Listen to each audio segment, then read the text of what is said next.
الدكتور محمد خميس هو ممثل.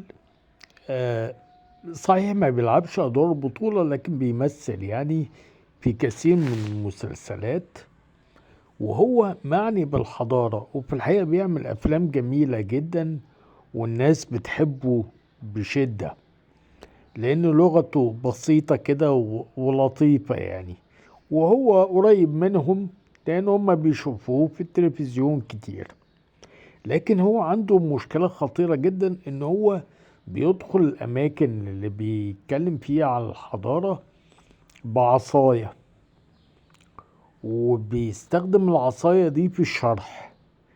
العصاية دي تنفع لو هي حيطة عادية، لكن لما تكون حوائط أثرية حواليه ده ما ينفعش إطلاقا. إلى جانب إن إحنا مش قادرين نحدد إزاي هو بيدخل بالعصاية دي، وكمان هو بتصور بيها، يعني بيتصور والصور منشورة، فازاي ان هو بيعمل ده؟ دي طبعا مشكلة خطيرة. لو العصاية دي خبطت في نقش، خبطت في حاجة، نزلت رسم معين نادر ولا حاجة، دي هتبقى كارثة على الحضارة نفسها. طيب احنا عايزين ننبهه للحكاية دي، وهنا بنشوف ان هو عند نقش بيقرب العصاية.